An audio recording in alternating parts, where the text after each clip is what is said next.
Change state of matter में जैसे मैंने बताया सॉलिड लिक्विड गैस। सॉलिड को अगर हीट करेंगे तो क्या आएगा? लिक्विड। को हीट करेंगे तो क्या आएगा? गैस। हीट करेंगे तो क्या आएगा? गैस। ठीक है।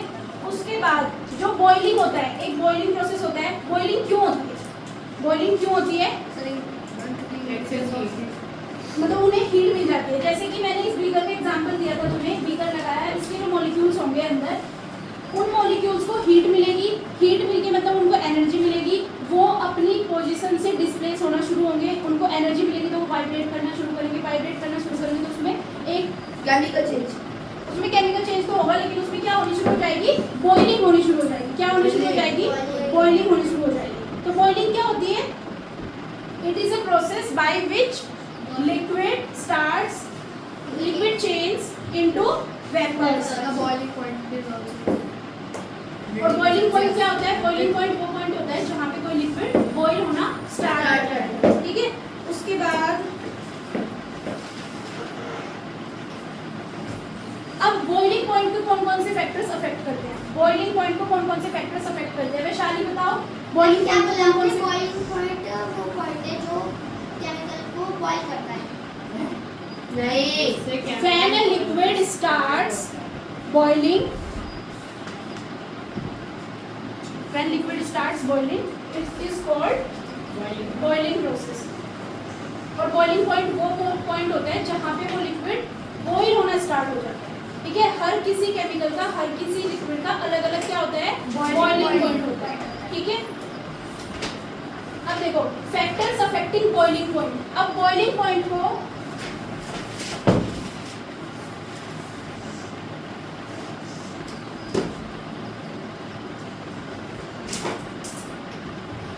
Factors affecting boiling point, boiling point को कौन कौन से फैक्टर्स अफेक्ट करते हैं? मतलब बॉइलिंग पॉइंट ज्यादा कब हो सकता है और बॉइलिंग पॉइंट कम कब हो सकता है? बता सकता है कोई? विंड कैसे अफेक्ट कर सकती है? कहीं पर विंड चल रहा है, कहीं पर नहीं चल रहा, तो एक जगह से दूसरी जगह, दूसरी जगह। तो एक्सप्लेन करो अच्छे से। अच्छा बॉइलिंग पॉइंट तुमने किसका बताया? इवेपोरेशन। फैक्टर्स दो फैक्टर्स होते हैं जैसे कि types of molecule. Types of molecules कि जो लिक्विड बॉईल हो रहा है उसके मॉलिक्यूल्स का टाइप कैसा है। ठीक है। उन पे डिपेंड करता है कि मॉलिक्यूल्स हाईली बॉइलिंग पॉइंट वाले हैं या लोअर बॉइलिंग पॉइंट वाले। उसके बाद इम्प्योरिटीज पे डिपेंड करता है। किस पे डिपेंड करता है? इम्प्योरिटीज पे डिपेंड करता है कि लिक्विड के अंदर इम्प्योरिटीज है। अब हर लिक्विड प्योर तो नहीं होता है। ठीक है। उसके अंदर जिस तरीके की इम्प्योरिटीज होगी, इम्प्योरिटीज ज्यादा होंगी तो उसका बॉइलिंग पॉइंट क्या हो जाएगा? ज्यादा हो जाएगा। ठीक है। अगर इम्प्योरिटीज मतलब इम्प्योरिटीज के ऊपर डिपेंड करेगा कि इम्प्योरिटीज किस टाइप की है, क्योंकि इम्प्योरिटीज का बॉइलिंग पॉइंट भी उनके अंदर ऐड हो जाएगा। ठीक है। अगर एक लिक्विड के अंदर 4-5 तरीके की इम्प्योरिटीज है, ठीक है, हर जगह तो प्योर नहीं होता ना, और 4-5 तरीके की इम्प्योरिटीज है, कोई उसका बॉइलिंग पॉइंट पूछ रहा है तो उन इम्प्योरिटीज का बॉइलिंग पॉइंट भी उसमें क्या होगा? ऐड होगा। तो किन किन पे डिपेंड करता है? टाइप्स ऑफ मॉलिक्यूल्स कैसे हैं उसके अंदर और प्रेजेंस ऑफ इम्प्योरिटीज कैसे है।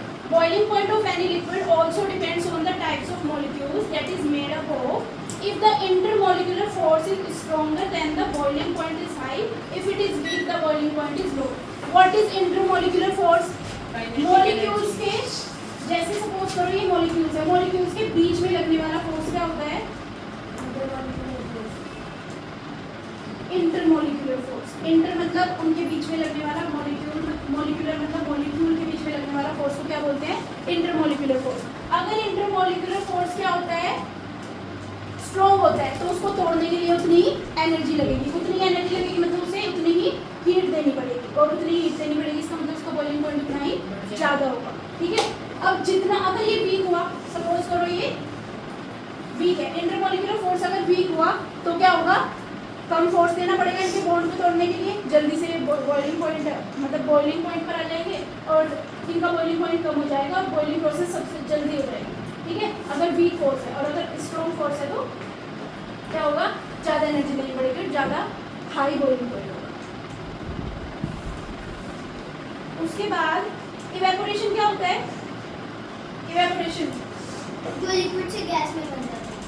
हाँ production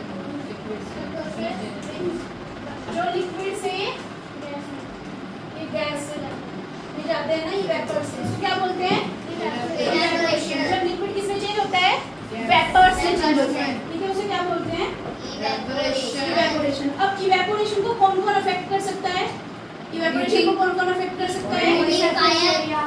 surface area, surface area, ठीक है। जैसे कि कपड़े होते हैं, तुम सब अपने घर में, तुम्हारे घर में कपड़े धुलते हैं, ठीक है। कपड़ों को अगर धुल के ऐसे ही रख दे, अब उन्हें सुखाते क्यों है? ताकि उनका सरफेस एरिया इंक्रीज हो जाए, जल्दी से उनमें से पानी उड़ जाए, ठीक है, वेपर बन के उड़ जाए। अगर भीगे हुए कपड़ों को ऐसे ही रख दिया बकेट में, क्या वो सूख जाएंगे? नहीं सूखेंगे। इसीलिए उनको क्या करते हैं? तार पे फैलाते हैं जाके, ताकि उनका सरफेस एरिया इंक्रीज हो जाए, जल्दी से जितना ज़्यादा सरफेस एरिया होगा उतनी जल्दी वेपर्स बन के पानी उड़ जाएगा, ठीक है। इसीलिए तो सरफेस एरिया पे डिपेंड करता है। अगर सरफेस एरिया कम है, जैसे कि तुम देखो, अगर पानी एक गिलास में रखा है और एक जगह एक जमीन पे फैला है, ठीक है, तो अगर वो 4-5 दिन तक ऐसे ही रखा है, तो जमीन वाला जल्दी सूखेगा या गिलास वाला? जमीन वाला, क्योंकि उसका सरफेस एरिया क्या होगा? ज़्यादा होगा। उसके बाद increase in temperature. Increase in temperature, ये तो तुम्हें पता ही है। इंक्रीज इन टेम्परेचर इवेपोरेशन पे क्या इफेक्ट डालता है? इंक्रीज इन टेम्परेचर इवेपोरेशन पे क्या इफेक्ट डालता है?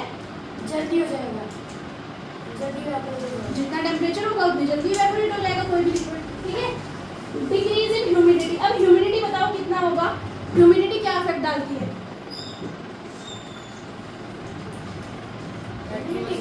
पानी की presence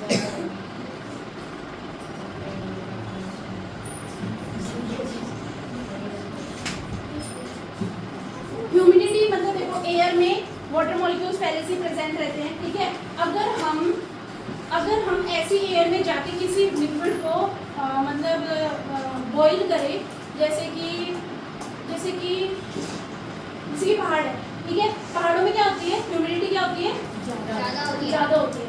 तो वहाँ पे बॉइलिंग पॉइंट क्या हो जाता है?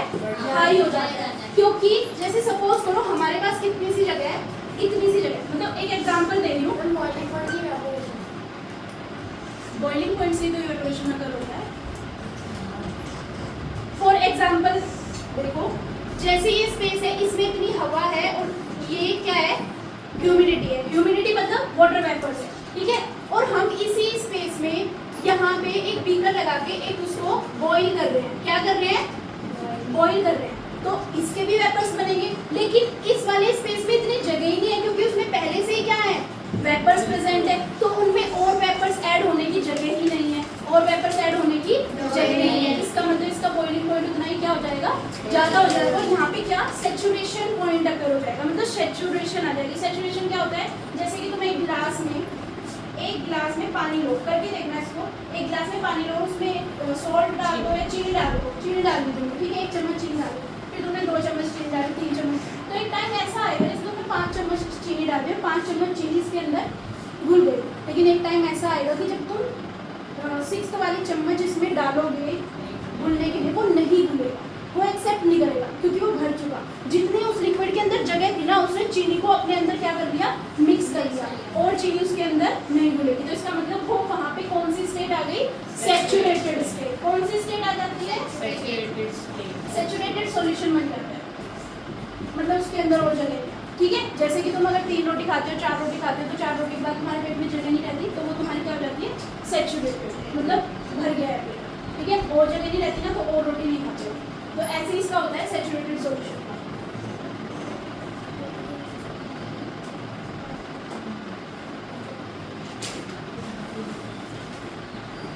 उसके बाद हीट से क्या होता है? Thermal expansion. थर्मल एक्सपेंशन जैसे मैंने तुम्हें बताया, कौन से मैटर में थर्मल एक्सपेंशन ज़्यादा होता है? कौन से स्टेट ऑफ मैटर में थर्मल एक्सपेंशन सबसे ज़्यादा होता है? गैस में होगा सबसे ज़्यादा? सबसे ज़्यादा गैस में होगा थर्मल एक्सपेंशन। क्यों होगा गैस में? क्योंकि गैस के मॉलिक्यूल्स पहले से ही क्या है? लूजली बाउंड होते हैं, एक दूसरे से क्या होते हैं? लूजली बाउंड होते हैं। उनको थोड़ी सी एनर्जी दी, वो एकदम ऐसे एक्सपेंड हो गए, ठीक है। लिक्विड को थोड़ी उससे ज़्यादा देनी पड़ेगी, और सॉलिड को तो बहुत ही ज़्यादा देनी पड़ेगी, ठीक है। जैसे कि ये मार्कर है, इसको गर्म करना चाह रहे हैं, तो बहुत ज़्यादा एनर्जी देंगे ना, तब जाके ये पिघलेगा, ठीक है। और जैसे पानी है, पानी को कम एनर्जी देंगे, तब जाके वो मतलब बॉइल होगा, इवेपोरेट हो जाएगा, ठीक है। और जैसे कि कोई गैस है जो हमें दिख ही नहीं रही है, ठीक है, और उसको हमने और वो दे दी, और एनर्जी दे दी, तो वो तो ऐसे झट से उठ जाएगी, पता भी नहीं चलेगा सेकंड से भी पहले। ठीक है, तो सबसे ज़्यादा एक्सपेंशन किसमें होता है? Yes. ये किसमें होता है? लिक्विड और ये किसमें होता है? Solid. सॉलिड।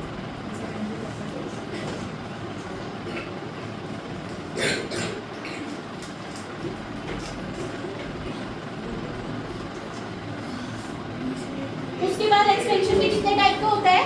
3 टाइप का होता है। कितने टाइप का होता है एक्सपेंशन? एक होता है लीनियर, एक होता है क्यूबिकल, और एक होता है सुपरफिशियल।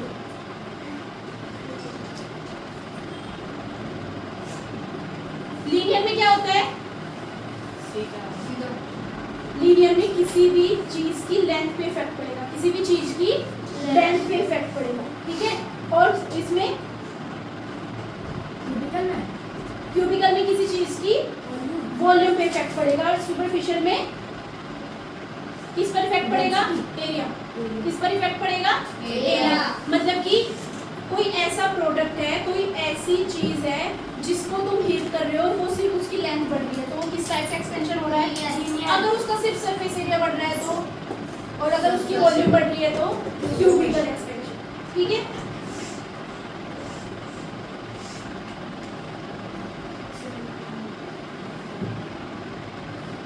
उसके बाद जो लीनियर एक्सपेंशन है, कौन कौन सी चीजों पर डिपेंड कर सकता है? लीनियर एक्सपेंशन ज्यादा होने के लिए कौन कौन सी चीजों पर डिपेंड कर सकता है? फटाफट बताओ, कोई बता सकता है? लीनियर एक्सपेंशन किस चीज पर डिपेंड कर सकता है? लेंथ पर डिपेंड कर सकता है, टेम्परेचर पर डिपेंड कर सकता है, और नेचर ऑफ मटेरियल पर डिपेंड कर सकता है। कुछ मटेरियल ऐसे होते हैं जो लूजली बाउंड होते हैं तो वो फटाफट पिघल जाते हैं, कुछ मटेरियल ऐसे होते हैं जो टाइटली बाउंड होते हैं, उन्हें इतनी एनर्जी देनी पड़ती है, इतनी हीट देनी पड़ती है कि वो 2-2 घंटे लगते हैं उनको पिघलने के लिए। ठीक है, तो नेचर पे डिपेंड करता है, और टेम्परेचर पे डिपेंड करेगा कि टेम्परेचर ज़्यादा दे रहे तो जल्दी पिघलेगा, टेम्परेचर कम दे रहे तो कम जल्दी पिघलेगा, और लेंथ पे डिपेंड करेगा। ठीक है,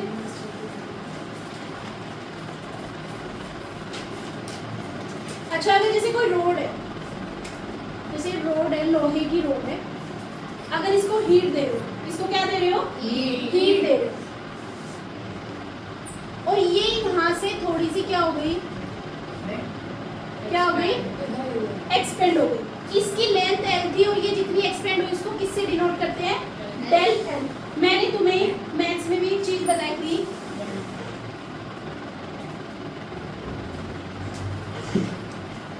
बताया था कि नहीं? Yes, ma'am. क्या बताया था? क्या बताया था? बताया था मैंने इसको, इसके बारे में कुछ, इसको डेल बोलते हैं। ठीक है, डेल एल। डेल्टा डेल होता है मतलब किसी छोटी सी इंक्रीमेंट को बड़े से भाई डिनोट करने के लिए, छोटे से इंक्रीमेंट को डिनोट करने के लिए क्या होता है? ओनली इंक्रीमेंट नहीं, डिक्रीज जब होता है उसको भी डिनोट करने के लिए, मतलब स्मॉल अमाउंट को रिप्रेजेंट करने के लिए कौन यूज होता है? डेल। ये भी डेल होता है, ये भी डेल होता है, और ये क्या होता है? ये डिफरेंशिएशन होता है। ये सब स्मॉल अमाउंट को रिप्रेजेंट करने के लिए होते हैं।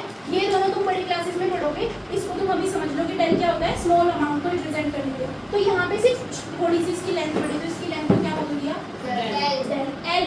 डेल एल बोल, ओनली डेल नहीं, अगर सरफेस एरिया बढ़ेगा तो डेल एस बोलेंगे। ठीक है, अगर वॉल्यूम बढ़ेगी तो डेल वी बोलेंगे। ठीक है,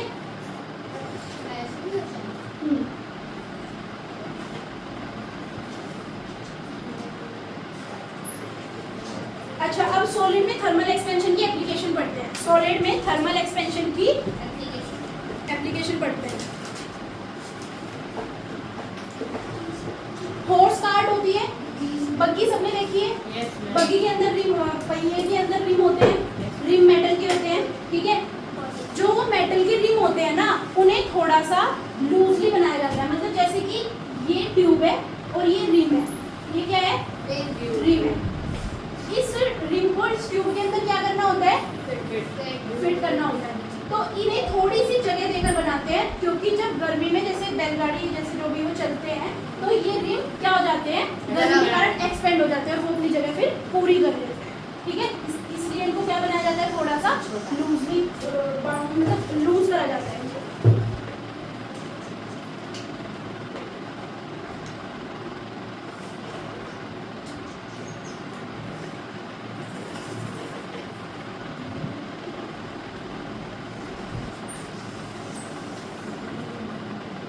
अच्छा, जो इलेक्ट्रिसिटी वायर्स होते हैं तुमने देखे होंगे, इलेक्ट्रिसिटी वायर्स, मुझे दे दो। इलेक्ट्रिसिटी वायर्स देखे होंगे तुमने, ऐसे होते हैं वो ढीले ढीले बंधे होते हैं। क्यों ढीले ढीले बंधे होते हैं? क्योंकि गर्मियों में तो वो एक्सपेंड होते हैं और सर्दियों में वो कॉन्ट्रैक्ट होते हैं। ठीक है, कॉन्ट्रैक्ट मतलब वो खींच के और टूट जाएंगे, इसलिए उनको क्या बांधा जाता है? लूज बांधा जाता है। ठीक है, और एक्सपेंड में वो पिघल जाएंगे और भी लूज हो जाएंगे। ठीक है, तो इसलिए इनको इस पर्पज से क्या बांधा जाता है? लूज बांधा जाता है। ऐसे ही तुमने देखा होगा, pendulum of a clock made of ordinary metal expand and contracts due to the variation in temperature, that why an error occurs into the time shown by clock to show correct time the pendulum. अच्छा, जो घड़ी का